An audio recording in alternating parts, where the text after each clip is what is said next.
اندر یہ بڑی زبردست خوبی تھی، یہ ماحول کے زریلے اثر کو جو ہے وہ قبول نہیں کرتے تھے۔ آپ نے سنا ہوگا کہ کتے بھونکتے رہتے ہیں اور ہاتھی جو ہے وہ کیا ہے چلتے رہتے ہیں۔ اور یہ جو کی ہے یہ ریئیکٹ نہ کرنے کی، یہ کہاں سے آتی ہے؟ بلا وہ انسان بن جاتا ہے جو مطلوب ہوتا ہے، یعنی نو پرابلم پرسن۔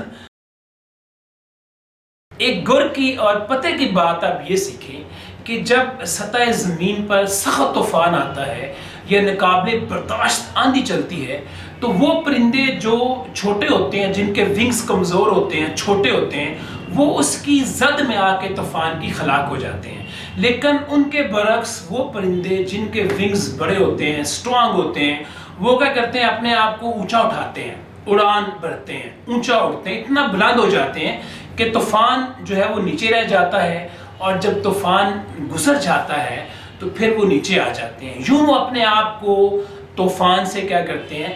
اونچا اڑ کے محفوظ بنا لیتے ہیں۔ تو اس فنامنے کو دیکھتے ہوئے اور انسانوں کو دیکھتے ہوئے، انسانوں میں بھی کچھ لوگ بگ برڈز کی طرح ہوتے ہیں، تو انسانوں کو دیکھتے ہوئے انگریزی میں ایک جملہ کہا گیا، بگ برڈز آف اسٹارم، یا بگ برڈ تھنکنگ، یا بگ برڈ تھنکرز، یعنی ایسے لوگ جو طوفان سے، ماحولیاتی طوفان سے متاثر نہیں ہوتے، جو غیر ضروری چیزوں سے اثر نہیں لیتے، جو منفی چیزوں سے اثر نہیں لیتے، اور میچور جو ہے وہ تھنکنگ کا مظاہرہ کرتے ہیں، اپنے آزادی کے ساتھ عمل کرتے ہیں، اپنے ذہنی ریسورسز خود ڈرا کرتے ہیں، اور بیرونی اثرات کو جو ماحول کے ہوتے ہیں اس کو اپنے اوپر اثر انداز نہیں ہونے دیتے، تو ایسے لوگوں کو ہم کہتے ہیں بگ برڈ تھنکرز یا بگ برڈ تھنکنگ۔ تو سوال یہ ہے کہ یہ جو بگ برڈ تھنکر ہوتا ہے اس کی کیا علامتیں ہوتی ہیں، اور اگر آپ یا میں بگ برڈ تھنکر بننا چاہیں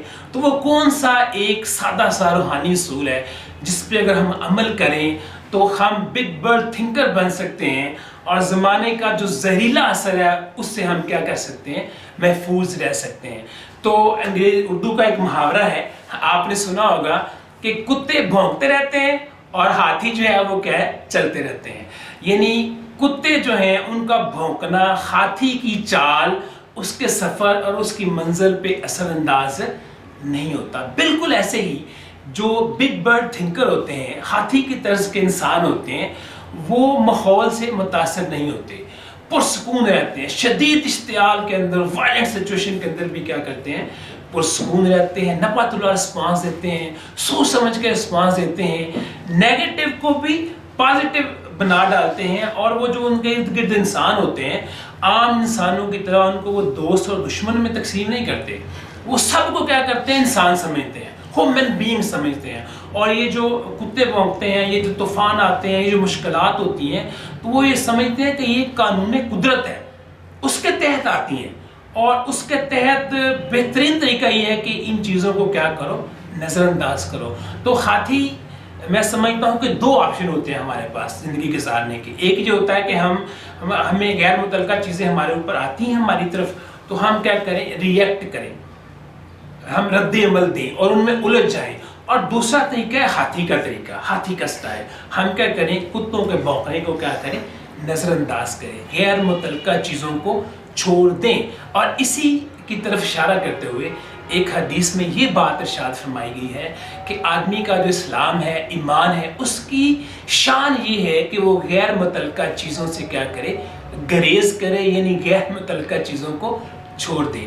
یہ جو ہمارے پرانے بابے ہیں، روحانی بابے ہیں، صوفیہ ہیں، بزرگ ہیں، ان کے اندر یہ بڑی زبردست خوبی تھی، یہ ماحول کے زریلے اثر کو جو ہے وہ قبول نہیں کرتے تھے۔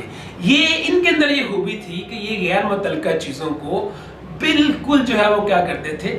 نظر انداز کر دیتے تھے۔ آپ نے حضرت شمس تبریز کا وہ قول سنا ہوگا کہ آپ نے فرمایا کہ صوفی وہ ہے جو محرک ہو بھی، سٹیمولس ہو بھی، تب بھی کیا کرے؟ پرسکون رہے۔ یعنی کہ وہ ہم کہتے ہیں کہ اس نے مجھے غصہ چڑھا دیا، اس نے یہ کر دیا، اس نے وہ کر دیا، پھر میں نے یہ کیا۔ تو فرماتے ہیں کہ صوفی جو ہوتا ہے، روحانی آدمی جس کے اندر روحانیت ہوتی ہے، الہیت ہوتی ہے، وہ انسان ہوتا ہے جو سٹیمولس یعنی محرک ہو بھی تب بھی کیا کرے؟